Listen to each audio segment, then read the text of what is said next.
ചെമ്പനീർ പൂവിൻ്റെ നാളത്തെ എപ്പിസോഡിൻ്റെ വിശേഷങ്ങളിലോട്ട് എല്ലാവർക്കും സ്വാഗതം. അപ്പോൾ മാളുവിനെ പറ്റി അപവാദം പറഞ്ഞവരെ സച്ചിയെ വിളിച്ചുകൊണ്ട് പോകാൻ നോക്കുന്നുണ്ടല്ലോ. അപ്പോൾ രേവതിയും രവീന്ദ്രനൊക്കെ ചോദിക്കുന്നുണ്ട്, എന്താ സച്ചി അയാളെ നിന്നെ വിളിച്ചുകൊണ്ടും പോകാൻ നോക്കുന്നത്, നീ അയാളായിട്ട് വല്ല പ്രശ്നം ഉണ്ടായിരുന്നോ എന്ന് ചോദിക്കുമ്പോഴേക്കും സച്ചി പറയുന്നുണ്ട്, അതേ അച്ഛ, ഞാൻ അവനിട്ടൊന്ന് പൊട്ടിച്ചായിരുന്നു എന്ന് പറയുമ്പോഴേക്കും രവീന്ദ്രനും ചന്ദ്രക്കൊക്കെ ദേഷ്യം വരുന്നുണ്ട്. നിനക്ക് എവിടെ പോയാലും എല്ലാവരുമായിട്ട് ഇങ്ങനെ തല്ലു പിടിക്കണമല്ലോ എന്ന് ചോദിക്കുമ്പോഴേക്കും സച്ചി പറയുന്നുണ്ട്, അച്ഛ, അവൻ പറഞ്ഞ കാര്യം കേട്ടാ അച്ഛൻ തന്നെ എന്നോട് പോയി തല്ലാൻ പറയും എന്നൊക്കെ പറയുവാണ്.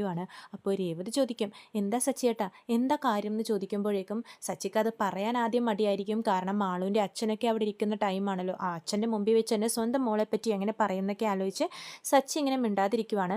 പക്ഷേ രേവതിയുടെയും രവീന്ദ്രൻ്റെയും നിർബന്ധപ്രകാരം സച്ചി പറയുന്നുണ്ട്, നമ്മുടെ മാളു ഗർഭിണിയാണെന്ന് ഉള്ള അപവാദങ്ങളൊക്കെ പറഞ്ഞ് നടക്കുക, അവർ ഒളിച്ചോടി പോയി ചീത്ത പെണ്ണാണെന്നൊക്കെയാണ് പറയുന്നതെന്ന് പറയുമ്പോഴേക്കും അശോകനെ ഭയങ്കര സങ്കടാവുകയാണ്. അശോകൻ്റെ സങ്കടം കാണുമ്പോഴേക്കും രവീന്ദ്രൻ പറയുന്നുണ്ട്, സച്ചി, എന്നാൽ പിന്നെ നീ ഒന്നും നോക്കണ്ട, അവരുടെ ആ കുറ്റം പറച്ചിലും അപവാദം പറച്ചിലും നീ അങ്ങ് പോയി തീർത്തു കൊടുത്തേക്കെന്ന് പറയുവാണ്. പിന്നെ അവിടെ ഒരു ചെറിയ ഫൈറ്റ് നടക്കുവാണ് കേട്ടോ. സച്ചി അവർക്കിട്ട് നല്ലോണം പൊട്ടിക്കുന്നുണ്ട്. ഇനി ഒരു പെണ്ണിനെ പറ്റിയും അപവാദം പറയരുതെന്ന് പറഞ്ഞൊരു വാണിങ്ങും കൊടുക്കുന്നുണ്ട്. ഇല്ല സാർ, ഞങ്ങൾ ഇനി ഒരു പെണ്ണിനെ പറ്റിയും ഇതുപോലെ അപവാദം പറഞ്ഞു നടക്കില്ല എന്നൊക്കെ പറഞ്ഞ് അവർ മാപ്പൊക്കെ ചോദിക്കുന്നുണ്ട്.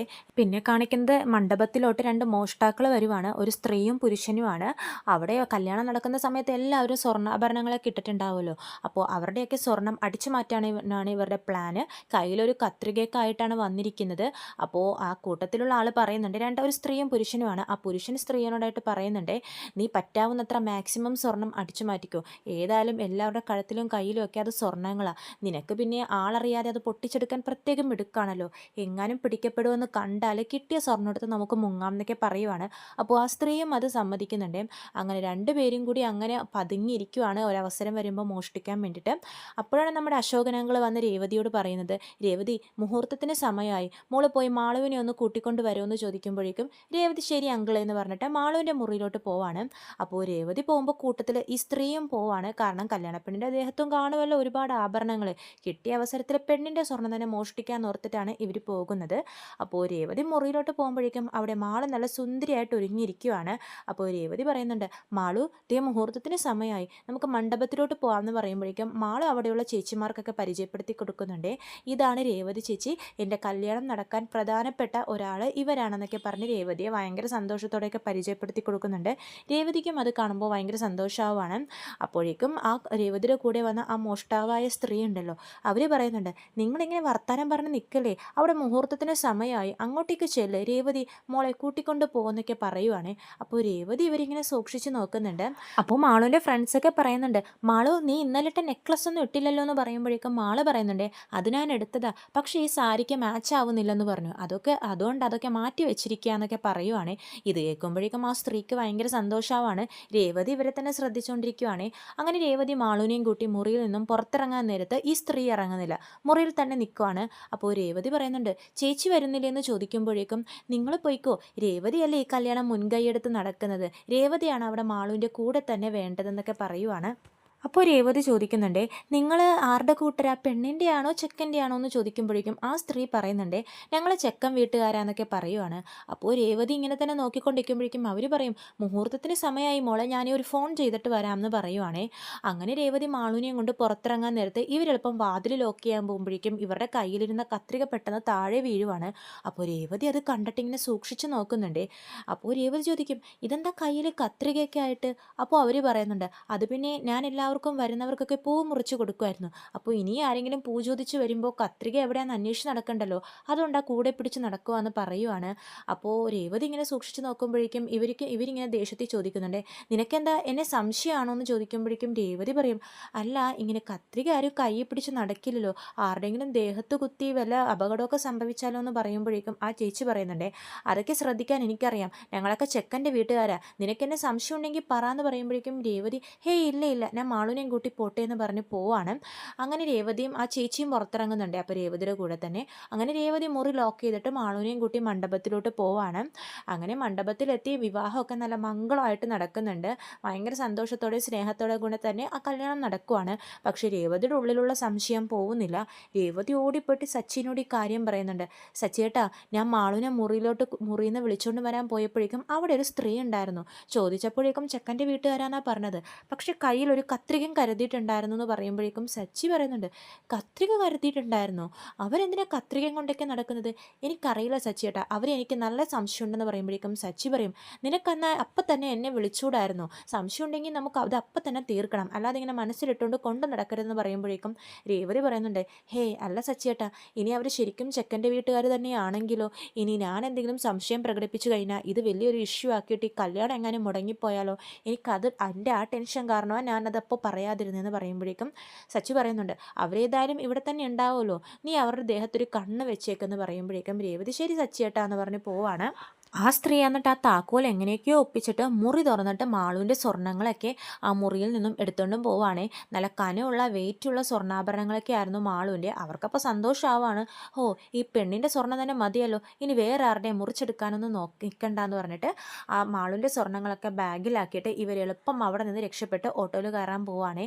അപ്പോഴേക്കും രേവതി പറയുന്നുണ്ട്, സച്ചിയേട്ടാ ദേ ആ സ്ത്രീ ഓട്ടോ കയറാൻ വേണ്ടി പോകുന്നു എന്ന് പറയുമ്പോഴേക്കും സച്ചി, എവിടെ രേവതി എവിടെയെന്ന് പറയുമ്പോഴേക്കും അവർ കയറി പോവാണേ. സച്ചി പിന്നെ നല്ല സ്പീഡിൽ ഓടി ആ ഓട്ടോയുടെ മുമ്പിലൊക്കെ പോയി നിൽക്കുന്നുണ്ട്. പുറകിൽ നമ്മുടെ രേവതി ഉണ്ടേ. എന്നിട്ട് പറയുന്നുണ്ട്, ചേട്ടാ ഇതെങ്ങോട്ടാ? കല്യാണം കഴിഞ്ഞിട്ട് അപ്പം തന്നെ ഇറങ്ങുവാണോ? ഭക്ഷണമൊക്കെ കഴിക്കണ്ടേന്ന് പറയുമ്പോഴേക്കും ആ ചേട്ടൻ പറയുന്നുണ്ടേ, അത് പിന്നെ ഞങ്ങളുടെ ട്രെയിനിന് സമയമായി, അതുകൊണ്ട് ഞങ്ങൾ രാവിലത്തെ ഭക്ഷണം കഴിച്ചതാ, എളുപ്പം പോകണം എന്ന് പറയുമ്പോഴേക്കും സച്ചി പറയുന്നുണ്ടേ, നിങ്ങൾ പെണ്ണിൻ്റെ വീട്ടുകാരാണോ ചെക്കൻ്റെ വീട്ടുകാരാണോ എന്ന് ചോദിക്കുമ്പോഴേക്കും ആ കൂടെയുള്ള പുരുഷൻ പറയുന്നത് ഞാൻ പെണ്ണിൻ്റെ വീട്ടുകാരാണെന്നാണ്. പക്ഷേ ആ ചേച്ചി പറയുന്നതാണെങ്കിലോ ഞാൻ ചെക്കൻ്റെ വീട്ടുകാരാണെന്നാണ്. അപ്പോൾ രണ്ടുപേരും വ്യത്യസ്ത അഭിപ്രായങ്ങൾ പറയുമ്പോഴേക്കും സച്ചിക്ക് നല്ല സംശയമാണ്.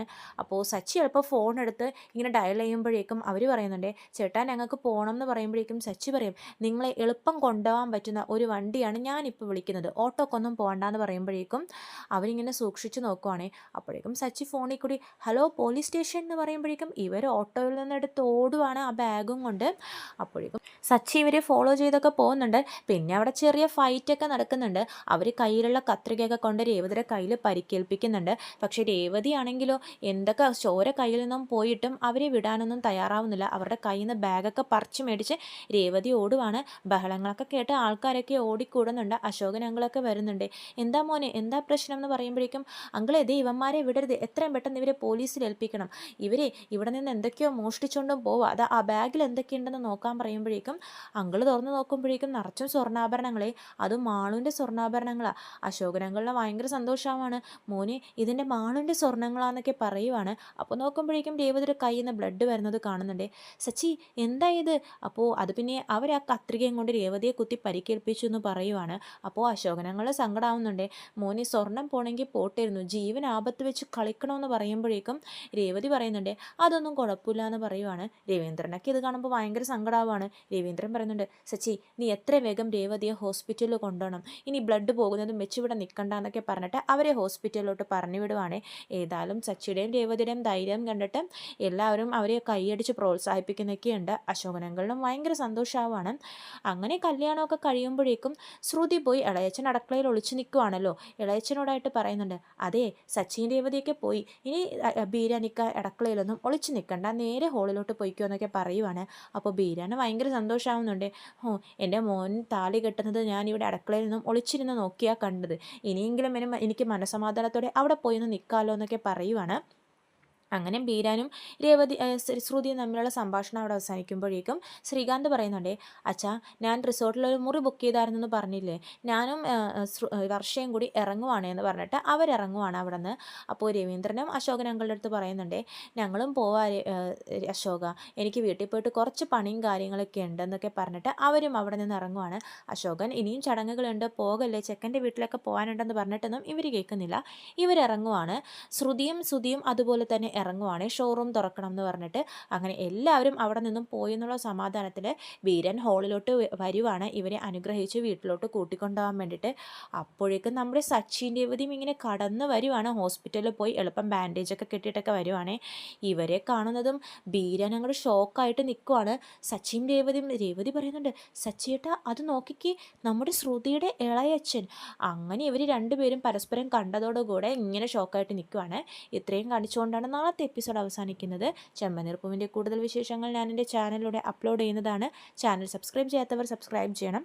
വീഡിയോ ഇഷ്ടമായെങ്കിൽ ലൈക്ക് ചെയ്യാനും മറക്കരുത്. എല്ലാവർക്കും നന്ദി.